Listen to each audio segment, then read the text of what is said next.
ओम शांति। आज बाबा आज बहुत अच्छा क्लास है। 16 कला संपूर्ण।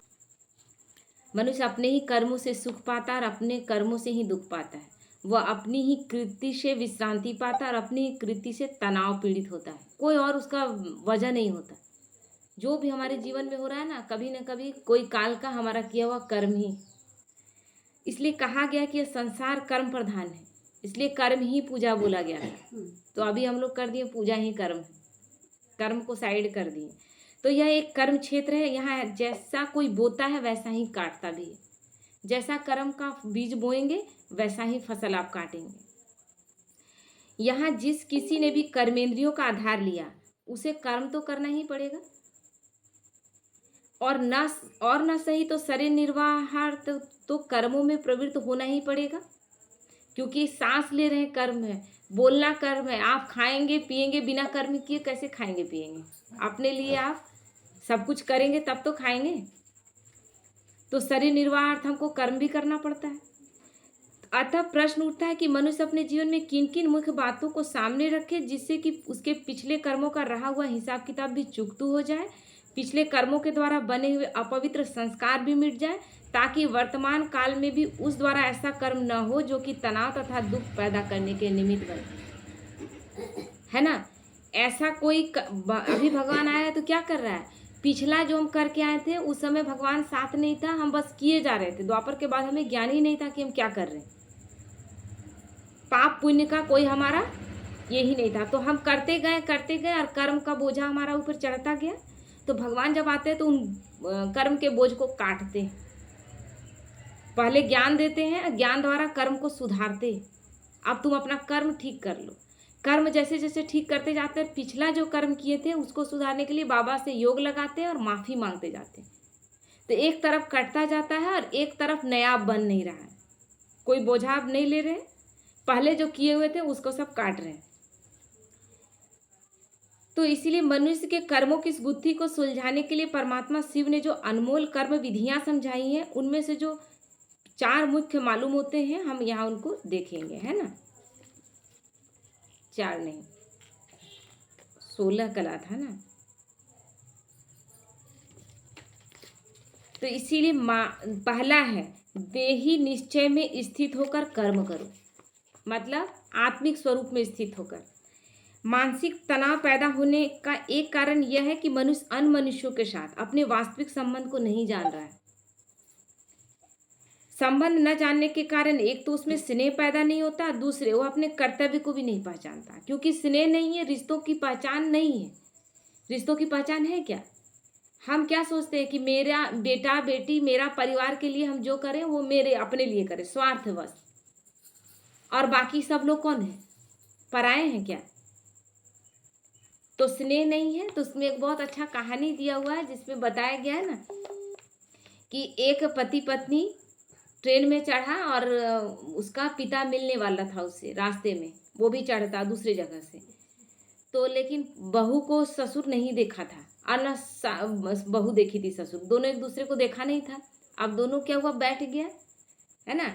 ये दूसरी जगह बैठा, वो दूसरी जगह बैठा हुआ था। उसके बाद एक जगह जब होना चाहा ना तो उतर के और बताया उसका बेटा कि आ जाइए इस बोगी में। बोगी का नंबर बता दिया गया था, उस समय फ़ोन का सुविधा नहीं था, तो बोगी बता दिया गया था। वो आया, तब तक बेटा खोजने निकल गया कि जहाँ बैठा है उस बोगी में ढूंढने चला गया।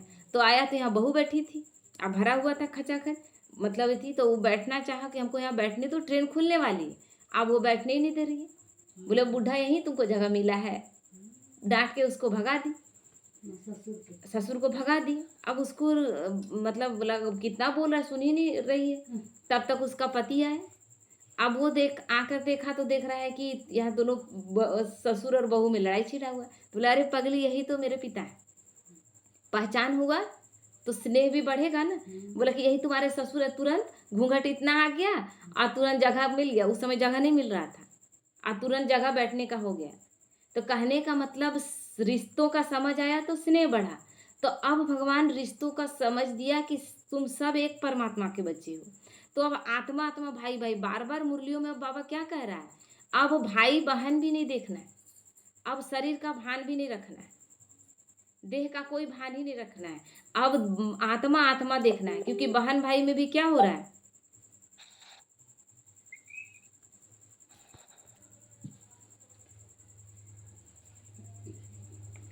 तो स्नेह का मतलब जब पहचान हुआ, तो यहाँ जब हमारा पहचान हो जाता है कि हम एक आत्मा भाई भाई हैं, तो ये अंदर से ये खत्म हो जाता है। तेरा मेरा अपना, लड़ाई तो इसी चीज का था, मेरा मेरा का लड़ाई था। और मेरे में हमारा दायरा बहुत कम हो गया है, पति पत्नी, एक बच्चा, दो बच्चा, अब इतना में हम लोग सिमट गए। और अब उसमें भी सिमटते जा रहे हैं, क्योंकि बच्चा बड़ा हो रहा है, तुरंत फिर माँ बाप भारी लगने लगता है। तो वो स्थिति में पहुंच गए थे। भगवान आकर हमारे अंदर से वो चीज़ हटा देता है, और सब आत्मा एक भाई भाई हैं। तो यहाँ पर यही बताया गया कि जिस इस कारण मतलब भला सोचिए तो सही कि इसका अंतर कैसे पड़ गया। केवल संबंध को नहीं जान रहे थे कि ससुर बहू है, आप संबंध को जान गए। तो इसी तरह जब संबंध को जाना तो कर्तव्य बोध भी हुआ। तो संबंध का पता चलने से ही तो उसने क्रोध बंद किया, परंतु उन दोनों में तो दैहिक नाता था, इसलिए उन्हें एहसास हुआ। संसार में अन्य सभी में तो ऐसा दैहिक नाता नहीं होगा, और दैहिक नाता नहीं होगा तो संबंध एक दूसरे से स्नेह का नहीं जुड़ेगा। तब भला उनके लिए संबंध बोध का क्या अर्थ है, और उनमें परस्पर स्नेह कैसे पैदा हो। इसका उत्तर यह है कि वास्तव में तो हम एक परमपिता परमात्मा के अमर पुत्र हैं। भगवान यही हमें बता रहा है। तो अतः हम सभी आपस में भाई भाई हैं। तो यह अमिट है, ये नहीं मिट सकता। रिश्ते जो हम बना रहे हैं ना, वो रिश्ते तो बदल रहे हैं पल पल, क्योंकि शरीर रूपी चोला तो हम प्रतिपल बदल रहे हैं। अब तो मृत्यु लोक है, एक एक पल में हमारा रिश्ता बदलता जाता है, क्योंकि हम शरीर रूपी चोला छोड़ रहे हैं। तो इस संबंध के कारण तो हम सभी का आपस में बहुत स्नेह होना चाहिए, और हम सभी की एक दूसरे के प्रति सहानुभूति और सहयोग की भावना भी होनी चाहिए, क्योंकि एक परमात्मा के बच्चे हैं और कोई अब भेदभाव नहीं रहा। सभी सबको एक दृष्टि से देखना, बाबा सबको एक दृष्टि से देखने के लिए कहा। तो बाबा कहते हैं कि यदि हम इस बात को स्मृति में रखते हुए व्यवहार करेंगे तो निश्चय ही तनाव पैदा कभी नहीं होगा। तनाव क्यों पैदा होता है? तनाव यानी तन में आओ, यानी देह भान में आओ, तब तनाव पैदा होता है। तो जब हम आत्मा के स्वरूप, स्वधर्म और स्वधाम की स्मृति में स्थित होंगे तो हमें शांति ही होगी, क्योंकि आत्मा स्वयं तो शांति स्वरूप है, शांति ही उसका स्वधर्म है, और उसके धाम में भी शांति ही है। शांति स्वधर्म है, शांति के सागर की हम संतान हैं, और शांति ही शांत स्वरूप आत्माएं हैं। तो परमपिता शिव परमात्मा ने समझाया है कि यदि इस धारणा पर हमारा अटेंशन होगा तो हमें टेंशन नहीं होगा। इस प्रकार यदि स्वस्थिति में टिककर हम हर एक परिस्थिति का सामना करेंगे तो हर समस्या का शांति से समाधान हो जाएगा। जब हम आत्मिक स्वरूप में स्थित होंगे तब हमें समस्या नहीं लगेगा। दो छोटे बच्चे रहते हैं, उनको अभी पहचान नहीं है मेरा तेरा का, इतना केवल जानते हैं कि मेरा भाई है। कोई दूसरा आकर उसका कोई चीज़ छीन लेगा तो वो खड़ा हो जाएगा, है ना। लेकिन वही दो भाई जब बड़ा हो गया तो दोनों एक दूसरे के साथ जमीन जायदाद कोई भी चीज़ के लिए तुरंत बेईमानी कर देता है, करता है ना, क्योंकि संबंध यहाँ पर तुरंत बटा हुआ है। और यहाँ अब जैसे छोटे बच्चे को था कि नहीं मेरा है, उसी तरह भगवान के हम एकदम छोटे छोटे लाडले बच्चे हैं और उस एक परमात्मा की संतान है। तो हम किसी के साथ अन्याय करेंगे जब उस स्वरूप में स्थित रहेंगे। दूसरा है निराकारी, निर्विकारी और निरंकारी स्थिति। परमपिता परमात्मा शिव ने समझाया कि जब मनुष्य स्व स्थिति में अर्थात निराकारी आत्मा की स्थिति में नहीं टिका होता तब उसमें कोई ना कोई विकार पैदा होता है। जब वो देह भान में, क्योंकि देह विकार ही लाएगा, क्योंकि वो जड़ है। जब हम जड़ को समझ लेते हैं, अंधेरे को समझ लेते हैं कि यही मेरा जीवन है, तो अंधेरे में तो कुछ भी दिखाई नहीं देगा। या तो उसकी दृष्टिवृत्ति ऐसी हो जाती है कि उसमें काम विकार उत्पन्न हो जाता है, जिसे भोगने से मनुष्य आत्मिक, नैतिक, मानसिक और शारीरिक दुर्बलता आती है। और कमजोर व्यक्ति में तो शीघ्र ही क्रोध तथा तनाव पैदा हुआ करता है। या कामी मनुष्य की वासना पूर्ति में बाधा पड़ने पर भी उसमें क्रोध उत्पन्न होता है, उसमें भी तनाव होता है। इसी प्रकार देह दृष्टि द्वारा ही माता, पुत्र, पति, पत्नी इत्यादि में मोह पैदा हो जाता है, मेरा मेरा का स्थिति हो जाता है।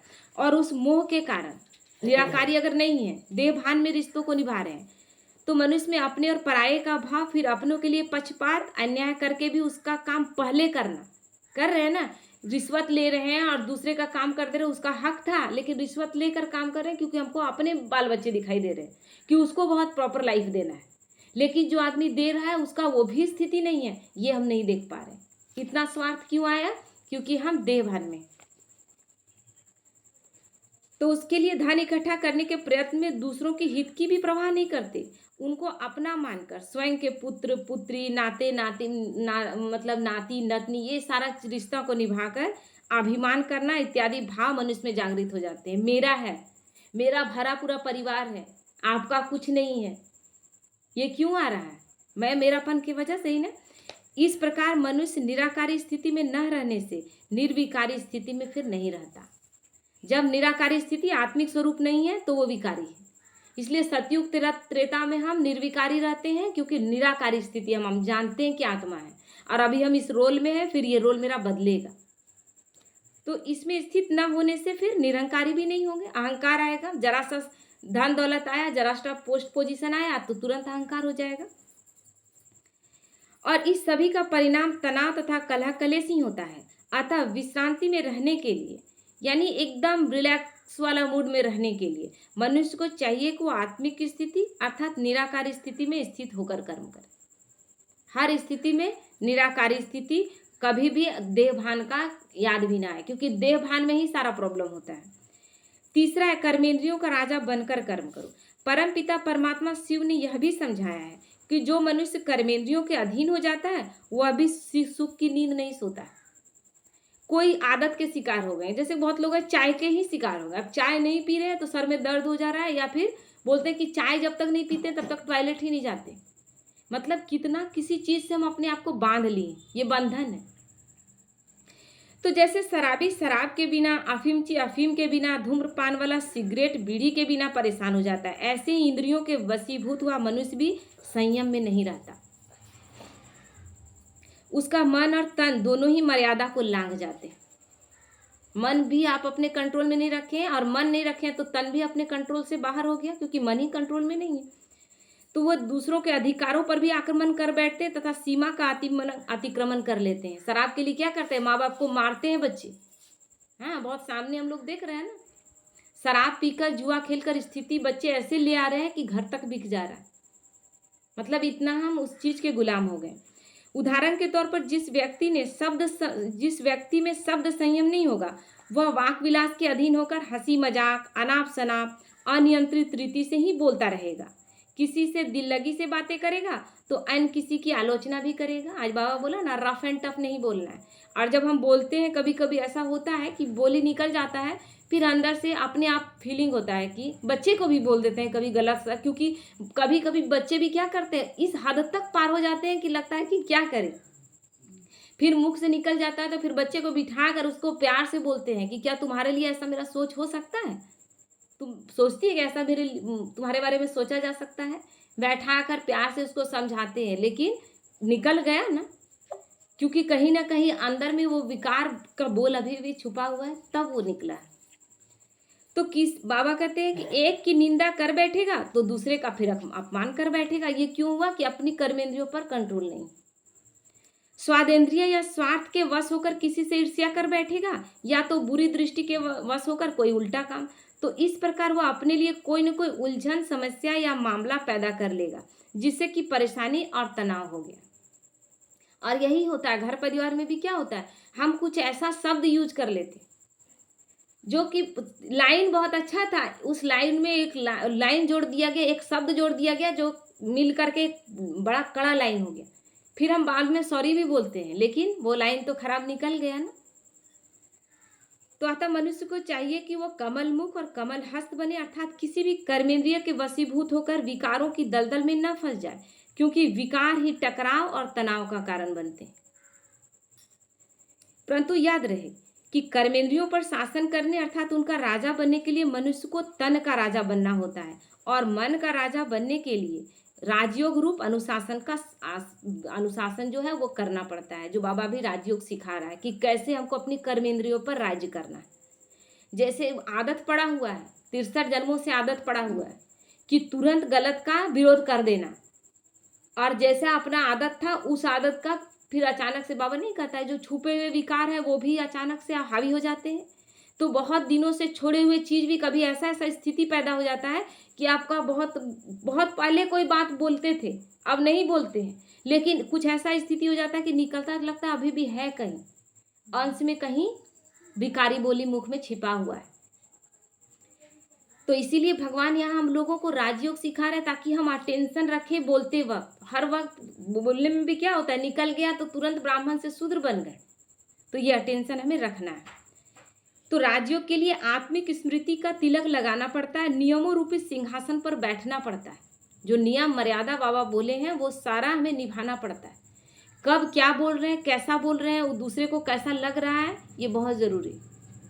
तो ऐसा करने पर प्रकृति अपने सभी सुख साधनों सहित मनुष्य की दासी हो जाती है। क्योंकि प्रकृति अभी हमारे ऊपर हावी क्यों हो गई है, क्योंकि हमारा अपना किसी भी चीज़ में कंट्रोल नहीं। तो हमसे प्रकृति है, प्रकृति से हम नहीं है। तो प्रकृति क्या हुआ, हमारी वाणी बेहिसाब चल रही थी। तो आज हवा हो पानी हो सब बेहिसाब जब आ रहा है तो बहुत चीज़ को बहा कर ले जा रहा है, बहुत तूफान में सब कुछ खत्म कर दे रहा है। क्यों? क्योंकि हमारी वाणी हमारा मन इस तरह से होता गया। तो जैसे हम वैसी प्रकृति, और प्रकृति कैसा देगी, हमेशा दुगुना होकर देगी। क्योंकि बीज हम जैसा डाल रहे हैं, बीज एक डाल रहे हैं तो एक ही तो नहीं निकलेगा, पूरा वृक्ष तैयार करेगा। तो इसीलिए बाबा कहते हैं तब तनाव तो धरातल में धंस जाता है और कहीं भी नजर नहीं आता। चौथा है यदि इच्छा मात्रम अविद्या बन जाना, कोई भी अंदर से इच्छा नहीं। यदि गहराई से देखा जाए तो मनुष्य की निरंकुश इच्छाएं ही उसे परेशान करती है। किसी ने से न सच कहा है कि यदि इच्छाएं घोड़ों रूप में होती तो केवल मूर्ख लोग ही उन पर बैठते। चूंकि इच्छाएं रुकती नहीं है, काबू में नहीं आती है, लगाम ही तोड़ देती है। तो आप सोचिए कि ऐसे सरपट एवं बेलगाम घोड़े पर तो केवल वह बैठेगा जिसने अपना सिर तुड़वाना हो। अगर जानते तो अगर रहता दिखाई देता कि हाँ इस घोड़े में बैठेंगे तो मेरा इच्छा पूर्ति होगा, तो इसलिए कहा जा रहा है कि मूर्ख लोग बैठते। लेकिन यहाँ तो सब मूर्ख बने हुए, पता ही नहीं है। हम तो यही नहीं जान रहे कि इच्छा करना भी गलत है। तो इच्छाओं को जितना भोगो उतना ही इच्छाएं और बढ़ती हैं। तभी तो कहावत है कि आप भये बूढ़ा और तृष्णा भई जवान। आप बूढ़े हो गए लेकिन तृष्णा अभी भी जवान है। तो तृष्णा भोगते भोगते हमारे दांत, कान, नेत्र तथा अन्य सभी इंद्रियां जीर्ण शीर्ण कमजोर हो जाती, लेकिन हमारी इच्छाएं खत्म नहीं होती। था ना, एक आदमी बोला रामकृष्ण परमहंस से कि हम हर साल पाठा देते काली जी को। बोले क्यों देते हैं? क्योंकि रामकृष्ण परमहंस भी भक्त थे लेकिन कभी वो सब काम नहीं किए, न खाए और न कभी वो सब काम किए। तो बोले कि क्यों देते हो? बोले काली जी को पाठा बहुत पसंद है। अब वो आदमी बूढ़ा हो गया, उसका दांत अब ऐसा नहीं था, दांत सब टूट गया था, तो वो देना बंद कर दिया पाठा। तो बोले आप क्यों देना बंद कर दिया? बोले मेरे दांत कमज़ोर हो गए। तो बोले तुम्हारे दांत कमज़ोर हो गए हैं, काली जी का दांत तो कमज़ोर नहीं हुआ है, तुम तो काली के लिए देते थे ना। तो वो सर झुका लिया। अब बोला कि क्या बोले, करते तो हम लोग सब कुछ अपने लिए है लेकिन नाम कर देते हैं देवी देवताओं का। बात तो सही है, सब कुछ कर तो अपने लिए रहा है लेकिन नाम देवी देवताओं का। देवी देवताओं का खिलाने का रहता तो आप अच्छे से केवल काटते क्यों? आप अच्छे से बनाकर एकदम पूरा मसालेदार बनाकर ना उसको चढ़ाते कि आप भी आइए और मेरे साथ खाइए। तो अतः अपने आपको तृष्णा व इच्छाओं के हवाले कर देना, बिना ब्रेक वाली चलती हुई मोटर गाड़ी में बैठ जाना है जिसमें ब्रेक नहीं है। एक इच्छा खत्म नहीं होती है तब तक दूसरा खत्म नहीं होता है तब तक तीसरा आ जाता है। और ये क्या लौकिक जीवन में नहीं हो रहा है? हम बहुत सोचते हैं कि मेरा घर में ना ये प्रॉब्लम सॉल्व हो जाए, बस हो गया सब कुछ। वो प्रॉब्लम सॉल्व होता है तब तक आप दूसरे के, अभी हुआ भी नहीं है तब तक आपका कुलबुलाते रहता है। मन ऐसा है ही, फिर दूसरा इच्छा लाकर खड़ा कर देता है और फिर ये कभी खत्म ना होने वाला। ये ऐसा है कि कभी खत्म नहीं होता। तो उसकी तो अवश्य किसी से टक्कर होगी, तब क्या हादसा नहीं होगा? तब क्या तनाव या अशांति से हम बच पाएंगे? मनुष्य की इच्छाएं तो इतनी होती है जितने कि आसमान में तारे अथवा रेगिस्तान में रेत के कण। उसका इच्छा का कोई मापदंड नहीं है, कोई मापा ही नहीं जा सकता। यो इच्छाओं को लोकेशना, वित्रेषणा और पुत्रेषणा इन 3 शीर्षकों के अंतर बांटा गया, परंतु इनमें हर एक के अग्रगण्य प्रकारांतर, मतलब इतना प्रकार है ना कि वो प्रकार में अगर जाएंगे तो पढ़ते पढ़ते सुबह से शाम हो जाएगा, समझ नहीं आएगा। तो उन सभी को पूर्ण करने की कोशिश करना अविद्या की बात करना है। जो सुख संतोष में है वो और किसी में नहीं है। आज भगवान आते हैं तो भगवान क्या कहते हैं? संतोष का सुख लो, इच्छा मात्रम अविद्या बन जाओ।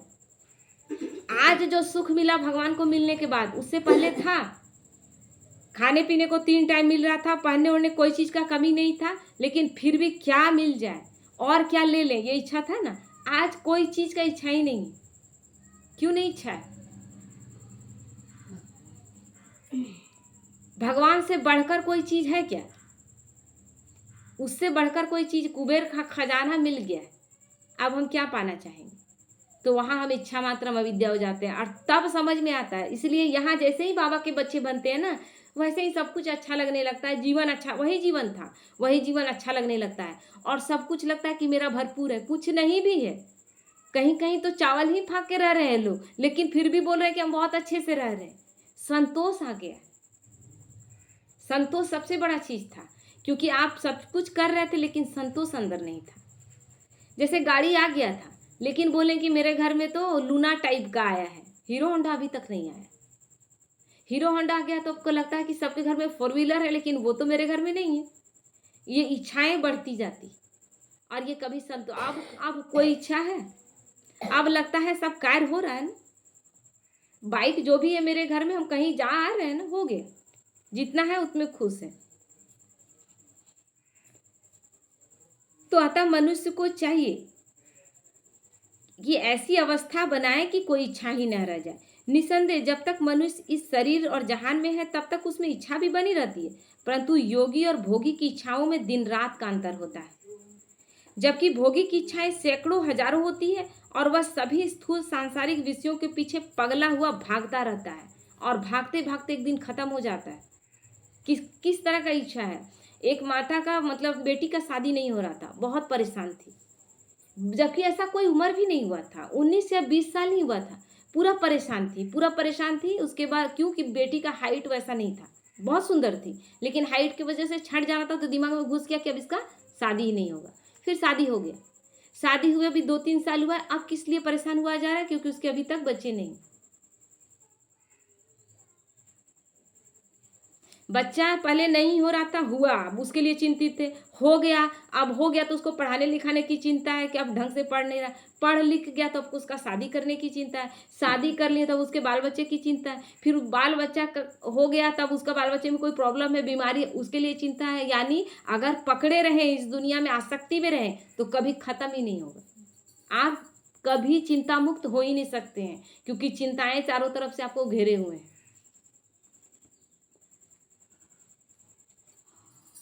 तो आदमी पगला हुआ भागता रहता है। योगी सादगी का जीवन व्यतीत करते हुए सदाचार को अपनाकर अपने मन में केवल यही इच्छा रखता है कि लोगों की अधिकाधिक सेवा करूं और दिव्य बनूं तथा पवित्र बनूं।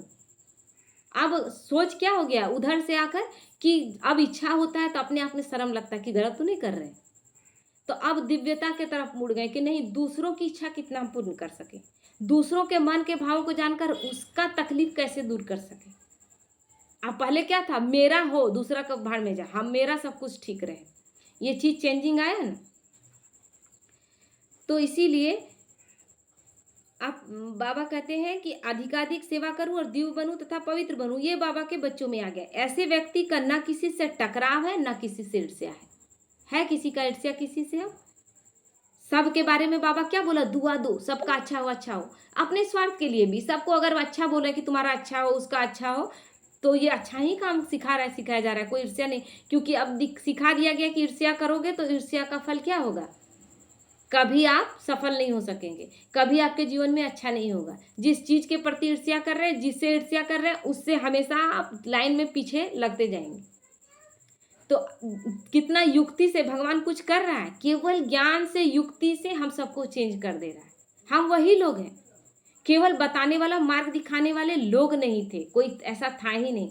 तो भगवान आता है, केवल मार्ग दिखा देता है और एक बार चलना सिखा देता है और हम सब सुधर जाते हैं। ओम शांति।